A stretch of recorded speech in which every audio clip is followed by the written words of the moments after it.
பக்தி நேரம்.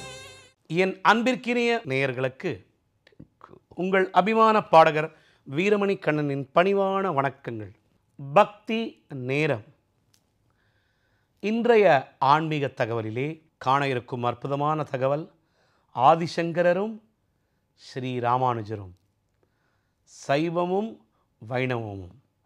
என்ன நல்ல அற்புதமான தகவல் பார்த்தீங்களா நேயர்களே? நான் எப்பொழுதுமே சொல்வேன், இந்து மதம் என்பது ஒரு மதமே அல்ல. அது ஒரு வாழ்க்கை நெறிமுறை. ஒரு வாழ்க்கை இப்படித்தான் அறநெறியோடும் தர்ம சிந்தனையோடும் வாழ வேண்டும் என்று வகுக்கப்பட்ட ஒரு நீதிகளால் உருவாக்கப்பட்டது தான் இந்த இந்து மதம். அதனால தான் இதை வாழ்வியல் முறை என்று நாம் எல்லாம் கூறுகிறோம். எல்லா மதமும் ஒன்றுதான், ஒன்றே குலம் ஒருவனே தேவன். நான் இன்னைக்கு என்ன சொல்கிறேன்னா, ஒவ்வொரு மதத்தில் பிறந்த ஒவ்வொருவரும் அந்த மதத்திற்கு உண்டான தர்ம நெறியையும் அறநெறியையும் வாழ்வியல் முறையையும் ஒரு சேர கடைபிடித்து அந்த மதத்திற்கு உண்மையாக இருக்க வேண்டும் என்பதை இங்கே பணிவன்புடன் தெரிவித்துக் கொள்கிறேன். இந்து சனாதன தர்மத்திலே, அதாவது இந்து என்பது மதமே இல்லை, ஒரு வாழ்வியல் நெறிமுறை என்று ஏன் சொன்னேன்னு தெரியுமா? நல்லா பாருங்கள். இப்போது ஒரு வாழ்க்கை நாம் பிறவி எடுக்கிறோம். இந்து மதத்தில் பிறந்து நீங்கள் ஒரு இந்துவாக நீங்கள் வளர்கிறீர்கள், ஒரு இந்துவாக வளர்க்கப்படுகிறீர்கள், ஒரு இந்துவாக நாம் எல்லாரும் நம்முடைய வாழ்க்கையை தொடர்கிறோம். ஓகே, இந்த வாழ்வியல் நெறிமுறை என்ன சொல்லித்தரது உங்களுக்கு? அன்னையும் பிதாவும் முன்னறி தெய்வம். அம்மா அப்பா தான் நமக்கு எல்லாமே. முதல்ல மாதா பிதா குரு தெய்வம். இந்த 4 தான். இந்த மாதா பிதா குருவுக்கு அப்புறம் தான் தெய்வமே வருது, 4வதா. இதுதான் வாழ்வியல் முறை.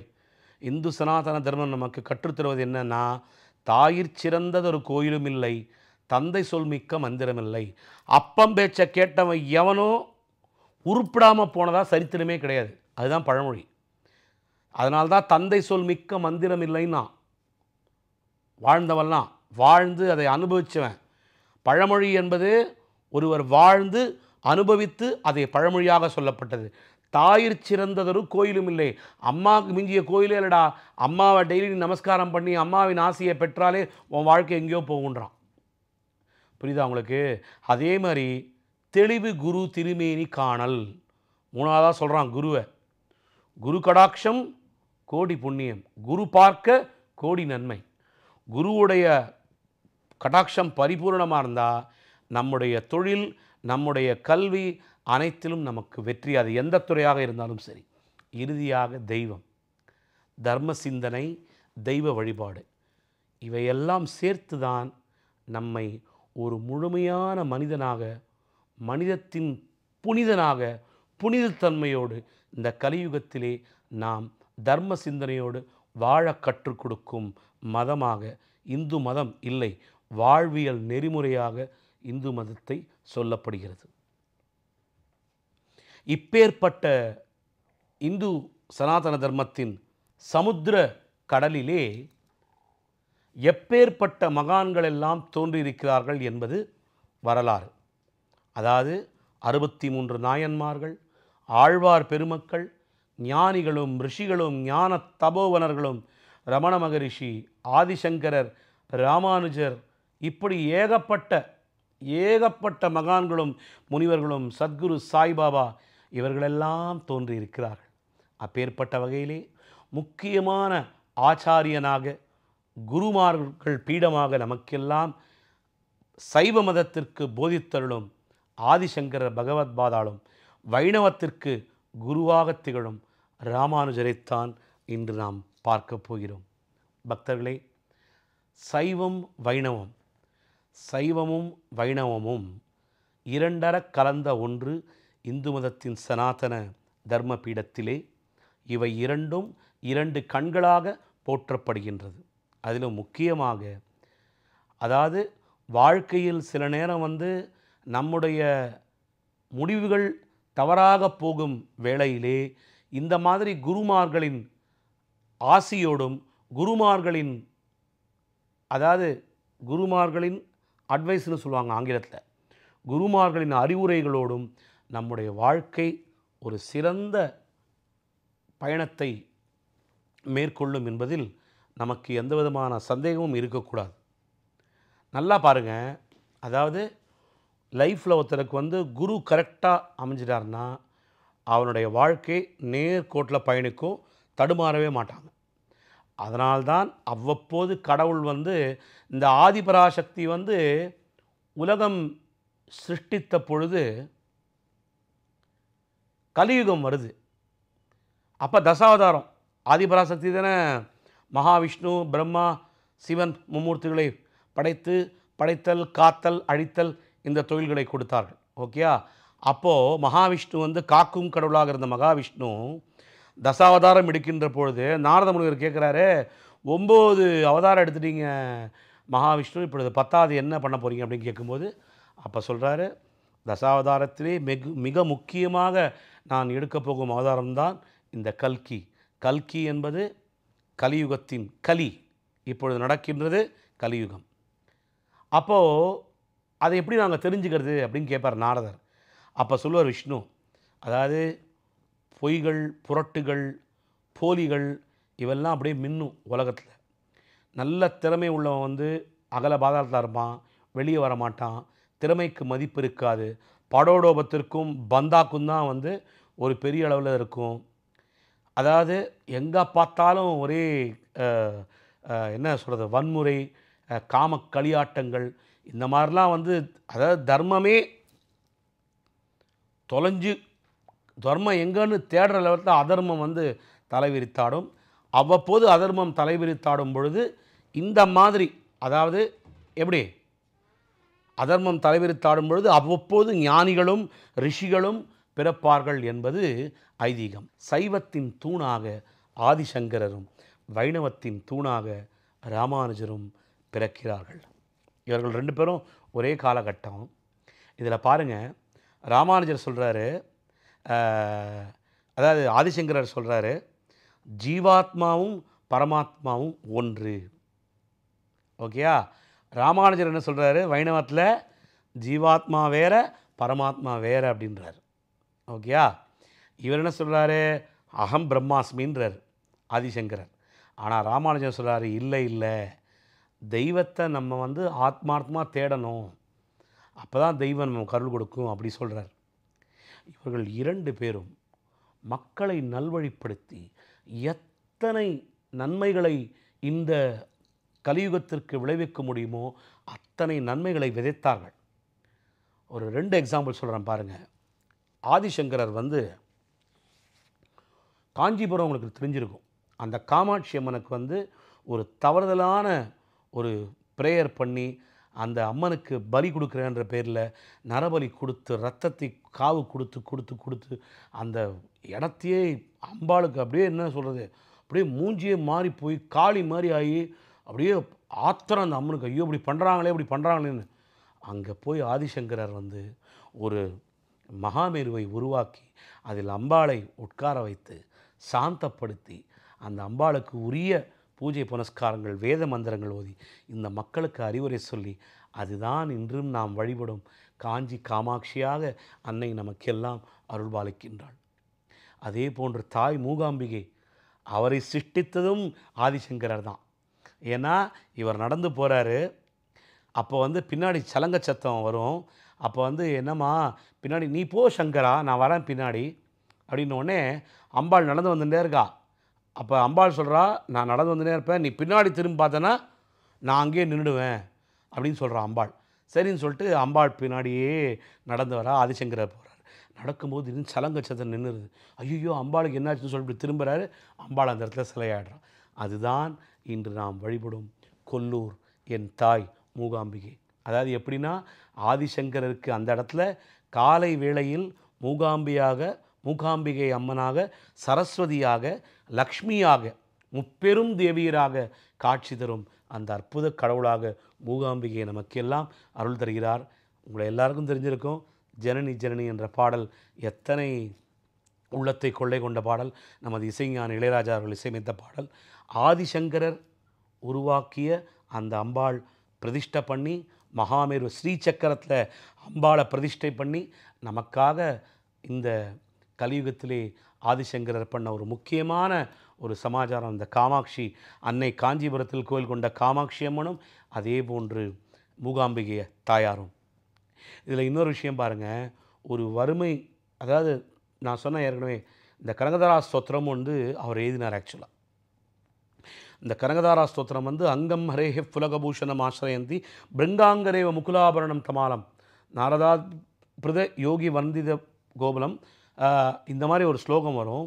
அது வந்து ஒரு வறுமை கொண்ட, அதாவது வறுமையின் உச்சம், தரித்திரம் தாண்டவமாடுற ஒரு வீட்டில் போயிட்டு, அப்போல்லாம் பார்த்தீங்கன்னா ஞானிகளும் ரிஷிகளும் இந்த மாதிரி குருமார்களும் ஒவ்வொரு வீடாக போய் பவதி பிக்ஷாந்தேகி என்று சொல்லி அப்படித்தான் அவர்கள் உணவு அருந்த வேண்டும்.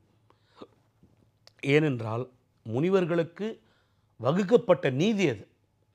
யாராக இருந்தாலும் சரி, ஒரு முனிவர் ஒரு சாது அப்படின்னா ஒவ்வொரு வீடாக போய், அம்மா நான் சங்கரன் வந்திருக்கேன் பவதி பிக்ஷாந்தேகினோடனே அவர்கள் வீட்டில் இருக்கும் அந்த சாதத்தை, உணவை அவர்களுக்கு அளிப்பார்கள். அப்படி இருக்கும் பொழுது இவர் ஒரு வீட்டுக்கு போகிறாரு, கூரையாக இருக்குது, ஒரே கூரை, வறுமை தான், ஒன்றுமே கந்தல் துணி, வயிற்றில் ஈர துணியை கட்டிண்டு பட்னி, அப்படி தலைவிரிச்சு ஆடுறது. அங்கே போய், அம்மா பவதி பிக்ஷாந்தேகி நான் சங்கரன் வந்திருக்கேன் அப்படின்னு சொல்கிறாரு. அப்போ அந்த அம்மா, ஐயோ சங்கரா, இந்த வீட்டுக்கு போய் வந்திருக்கியே, இங்கே தரித்திரமும் ஒரே பட்னியும் தான் இங்கே இருக்குது, ஒன்றுமே இல்லை சங்கரா, எப்படி ஒன்று நீ வேறு தானம் கேட்க வந்துட்ட, எப்படி நான் உனக்கு தானம் உணவு இழுக்காமல் இருக்கிறது, ஐயோ இதுக்கு நான் செத்தே போயிடலான்னு சொல்லிட்டு அவங்க 2 பேரும் இறக்கும் முடிவு எடுக்கிறார்கள். அப்போ சொல்கிறா, கவலைப்படாதீங்க அப்படின்னு சொல்லிட்டு வாசல்லேருந்தே ஆதிசங்கரர் இந்த கனகதாரா ஸ்தோத்திரத்தை படிக்கிறார்.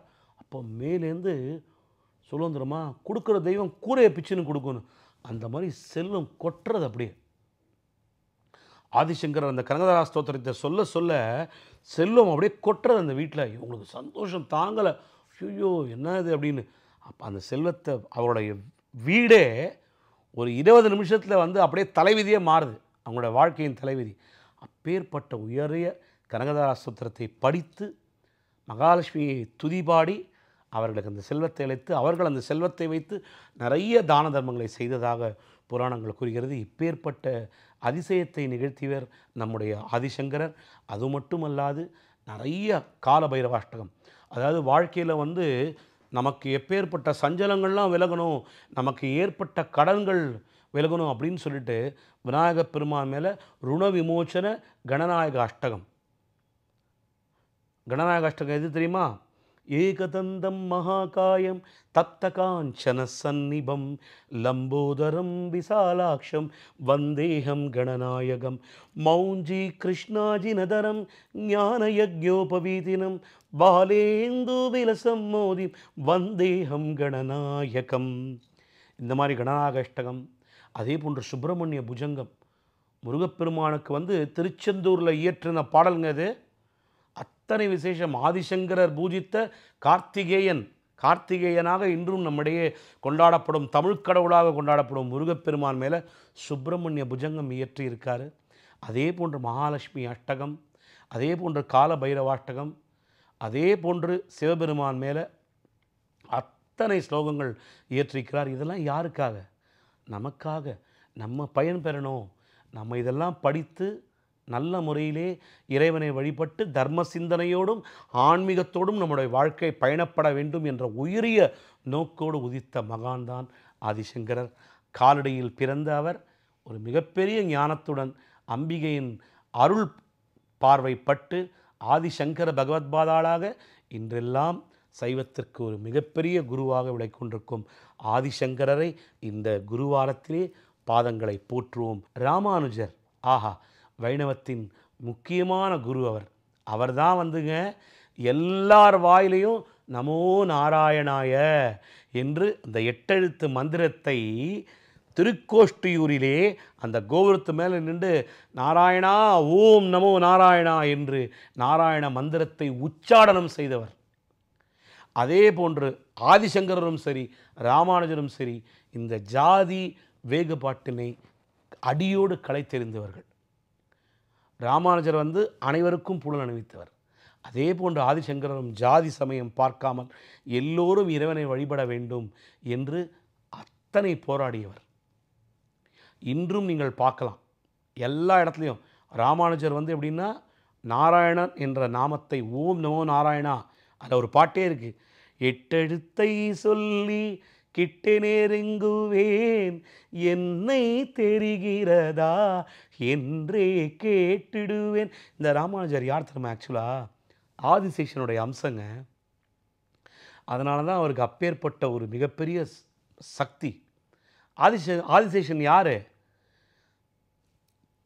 பார்க்கடலிலே திருமால் பள்ளி கொண்டிருப்பாரே, அது மேலே இருக்கும் ஆதிசேஷன். அந்த ஆதிசேஷனுடைய அம்சம்தான் ராமானுஜர். வைகுண்டப்பதிதன்னில் ஆதிசேஷன் வைதேகி ராமனுக்கூர் இலக்குமணன். லக்ஷ்மணன் அவதாரமாக இருந்தவர் ஆதிசேஷன். அந்த மாதிரி ராமானுஜர் கலியுகத்திலே ஆதிசேஷனின் அம்சமாக தானுகந்த திருமேனிங்க. தெரியுமா? இன்றைக்கும் போய் பாருங்கள், ஸ்ரீபெரும்புதூர் தான் அவதரித்த தலம். ராமானுஜர் பிறந்தது ஸ்ரீபெரும்புதூரிலே. அந்த ஸ்ரீபெரும்புதூரில் அவதரித்து இன்றைக்கும் ஸ்ரீரங்கத்திலே தானுகந்த மேனியாக, இன்றைக்கும் அவரது உடம்பு வாடாமல் இன்றைக்கும் ஃப்ரெஷ்ஷாக அப்படியே தானுகந்த திருமேனியாக நமக்கெல்லாம் அருள்பாலிக்கின்றார் ராமானுஜர். ஓம் நமோ நாராயணா என்ற மந்திரத்தை நமக்கெல்லாம் கற்றுக் கொடுத்தவர், உச்சாடனம் செய்தவர். ஒவ்வொரு ஜாதி மதம் இல்லாமல், வேறுபாடு இல்லாமல் அனைவரும் நாராயணனை தரிசனம் செய்ய வேண்டும் என்று திருப்பதியிலே அவர் அழகாக வந்து இறைவனை தரிசனம் செய்தவர். நமக்காக இத்தனை அரும்பாடுபட்ட ராமானுஜர். ராமானுஜய நூற்றந்தாதி என்று ஒரு மிகப்பெரிய நூல் ஒன்று இருக்கிறது. அதிலேயே நாராயணனை போற்றி அவர் அழகாக பாடியிருக்கிறார். எத்தனை வழிபாடுகள், எத்தனை திவ்யதேச ஸ்தலங்களை அவர் உருவாக்கி, ஆழ்வார்கள் பாடிய மங்களாசாசன திவ்ய தேசத்திலே ராமானுஜருடைய பங்கு மிகப்பெரிய அளப்பரியது. இன்றைக்கும் பார்க்கலாம் ஒவ்வொரு இடத்துலையும். நீங்கள் முக்கியமாக திருக்கோஷ்டியூர், அங்கேருந்து தான் அவர் வந்து அந்த ஓம் நமோ நாராயணா மந்திரத்தை சொன்னார். நேராக போய் இந்திர விமானத்தில் நின்று அதை சொன்னார் அவர். அப்பேற்பட்ட ராமானுஜர் வந்து எப்படின்னா, இன்றைக்கும் சரி ஸ்ரீபெரும்புதூரில் வந்து அவரை போய் தரிசனம் பண்ணிங்கன்னா எல்லையில்லாத ஆற்றல் நமக்கு வந்து ஆதிசேஷன் அம்சம் பார்த்திங்களா. ஆகவே நல்ல ஞாபக சக்தி, நல்ல ஆற்றல், நல்ல ஒரு தெளிவு, குருவுடைய ஒரு அருள் இருந்தால் தாங்க நம்ம வந்து இந்தளவு லைஃப்பில் சக்ஸஸ் பண்ண முடியும். அதனால தான் நான் சொன்னேன், வாழ்க்கையில் ஒரு குருவை நீங்கள் தேர்ந்தெடுங்க. அது சாய்பாபாவாக இருக்கட்டும், ஆதிசங்கராக இருக்கட்டும், ரமண மகரிஷியாக இருக்கட்டும், விசிறி சாமியாராக இருக்கட்டும், ஞான தபோதனராக இருக்கட்டும், சேஷாத்ரி சுவாமிகளாக இருக்கட்டும், ரெட்டியப்பட்டி சுவாமிகள், எவ்வளோ மகான்கள் பார்த்தீங்களா? அதுதாங்க ஏன் இந்து மதத்தை வந்து மதம்னு சொல்லாமல் வாழ்வியல் முறைன்னு ஏன் சொல்கிறோம்? இதுக்கு தான். இத்தனை மகான்கள் பிறந்து நமக்கெல்லாம் வழிகாட்டுகிறார்கள். எப்படிங்க லைஃப்பில் டீவியேட் பண்ணி தப்பாக போவோம் சொல்லுங்கப்பா. இப்போ அதே மீறி போகிறோன்னா நம்மளுடைய விதி வலியது. அதுதான் விஷயம். நம்மளுடைய கிரக கோளாறு. அந்த கிரக கோளாறை சரி பண்ண தான் நம்முடைய ஜாதகத்திலே தசாபுக்தியை தேடி பிடித்து அந்த உரிய பரிகாரங்களை செய்ய இந்த மாதிரி குருமார்களை தேடிப்போம். இந்த குருவை ஏதான ஒரு குருவை காலில் கெட்டியாக பிடிச்சிக்கோங்க. வழிபட்டிங்கனாலே உங்களுக்கு வாழ்க்கை சிறப்பாக அமையும் என்பதில் எந்த விதமான சந்தேகம் உங்களுக்கு வேண்டாம். இன்றைக்கி ஒரு பக்கம் இன்னொன்று பாருங்கள், நான் இதையும் சொல்லணும். சைவம் பெருசா வைணவம் பெருசா இப்படி ஒரு பக்கம் சாரார் போய்கொண்ட வேளையிலே உங்களுக்கு எல்லாம் தெரியாது, ஹரியும் சிவனும் ஒன்று, அறியாதவர் வாயில் மண்ணு என்று ஒரு பழமொழி இருக்கிறது. நான் மண்ணுன்னு சொல்ல மாட்டேன், ஏன்னா சொல்லக்கூடாது. ஹரியும் சிவனும் ஒன்று, அறியாதவருக்கு அவ்வளவுதான் அறிவு என்று நாம் கடந்து கொண்டு போக வேண்டும். இன்றைக்கும் பார்க்குற அந்த வேறுபாடு, நல்ல பெரிய ஒரு ஆச்சாரிய வைஷ்ணவன் வந்து சிவன் கோயிலுக்கு போகாது, அதேமாதிரி வந்து சிவனை மட்டுமே கும்பிடுவேன், வேறு யாரும் இது பண்ண மாட்டேன், அந்த மாதிரிலாம் நீங்கள் வேறுபாடை வச்சுக்காதீங்க. நாம் யாரும் அந்த வேறுபாடை வைத்துக்கொள்ளக்கூடாது. ஏனென்றால் ஆதிசங்கரும் சரி ராமானுஜரும் சரி இந்த மாதிரி தான் அவங்க உருவாக்கவே இல்லை சைவத்தையும் வைணவத்தையும். அவர்கள் சைவத்தையும் வைணவத்தையும் பேணி காத்தது எதனால்? பக்தியுடன் நாம் எல்லோரும் இறை சிந்தனையோடு இருக்க வேண்டும் என்ற ஒரு வழக்கத்திற்காகத்தானே தவிர நமக்குள்ள அடிதடி சண்டை வரணும்னு அவர் பண்ணல. ஆகவே இதை மனதில் வைத்துக்கொண்டு நாம் எல்லோரும் நடக்க வேண்டும். எல்லா கடவுளையும் கும்பிடுங்க, நல்ல குருவை தேடி பிடிங்க. நல்ல குரு சொல்கிற அறிவுரைகள், அவர்கள் வந்து திருமந்திரத்தில் பார்த்தீங்கன்னா திருமூலர் 18 சித்தர்கள் இருக்கு. இவர்களெல்லாம் நமக்கு நல்லதை மட்டுமே தந்தவர்கள்ங்க. வாழ்க்கையில் சுயநலம் குரு கிட்ட ஒரே ஒரு அட்வான்டேஜ் என்ன தெரியுமா உங்களுக்கு? சுயநலம் பார்க்காதவங்க. எப்போ பாரு பிறநலம் ஒன்றே கருதக்கூடிய அற்புதமான மகான்கள் இந்த ரிஷிகள் எல்லாரும். ஸோ இப்பேற்பட்ட குரு வாரத்திலே இந்த மகான்களான ஆதிசங்கரரையும் ராமானுஜரையும் நாம் வணங்கி இந்த குருமார்களின் பாதத்திலே சரணடைந்து குருவருள் இல்லையேல் திருவருள் இல்லை என்று கூறி மீண்டும் நாளை ஒரு அற்புத தகவலோடு இந்த பக்தி நேரத்தில் உங்களை சந்திக்கிறேன்.